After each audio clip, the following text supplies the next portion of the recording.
আসসালামু আলাইকুম এভরিওয়ান। অনেকের ফেসবুক প্রোফাইলে দেখবেন এইরকম নিকনেম বা ডাকনেম থাকে। আর আপনারা কিভাবে আপনাদের প্রোফাইলে এইরকম নিকনেম বা ডাকনেম এড করবেন, আজকের ভিডিওতে মূলত আপনাদেরকে সেই প্রসেসটাই দেখাবো। আপনারা প্রথমে ফেসবুক অ্যাপসে চলে যাবেন। ফেসবুক অ্যাপসে আসার পরে আপনাদের প্রোফাইলে একটা ক্লিক করে দিবেন।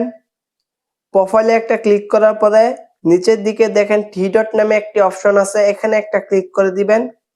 এখানে একটা ক্লিক করার পরে উপরের দিকে দেখেন এডিট নামে একটি অপশন আছে, এই এডিটে একটা ক্লিক করে দিবেন। এডিটে একটা ক্লিক করার পরে আপনারা নিচের দিকে চলে যাবেন। একেবারে নিচের দিকে আসার পরে দেখেন এডিট ইউ অ্যাবাউট ইনফো নামে একটি অপশন আছে, এটাতে একটা ক্লিক করে দিবেন। এটাতে একটা ক্লিক করার পরে আপনি নিচের দিকে চলে আসবেন। দেখেন এড আদার নেম নামে একটি অপশন আছে, এটাতে একটা ক্লিক করবেন।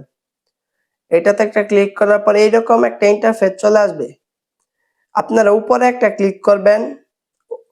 এখানে একটা ক্লিক করার পরে আপনারা যে নেমটা আর কি দিতে চাইতেছেন, নিকনেম, উপরের দিকে দেখেন নিকনেম নামে একটা অপশন আছে, এটা সিলেক্ট করে দিবেন। এটা সিলেক্ট করে আপনারা নিচের দিকে দেখেন নেম লেখা আছে, এখানে একটা ক্লিক করে আপনারা যে নিকনেমটা দিতে চাইতেছেন সেই নামটা এখানে দিয়ে দিবেন। এখানে আমি আমার একটা দিতাছি, এটা দিয়ে আপনারা নিচের দিকে এই প্রোফাইলের এটা অন করে দিবেন।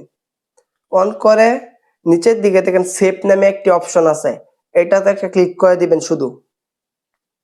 এটাতে একটা ক্লিক করার পরে আপনারা আপনাদের প্রোফাইলে চলে যাবেন। আবার প্রোফাইলে আসার পরে উপরের দিকে টান দিবেন, এই যে দেখেন আমাদের নিকনেমটা কিন্তু অ্যাড হয়ে গেছে। এইভাবে কিন্তু আপনারা খুব সহজে আপনাদের প্রোফাইলে নিকনেমটা অ্যাড করতে পারবেন। যদি ভিডিওটি ভালো লাগে অবশ্যই আমাদের চ্যানেলটি সাবস্ক্রাইব করে দিবেন, পাশে থাকা বেল আইকনটি অন করে দিবেন। দেখা হচ্ছে আরো কোন নতুন ইন্টারেস্টিং ভিডিও নিয়ে। ভালো থাকবেন, সুস্থ থাকবেন। আল্লাহ হাফেজ।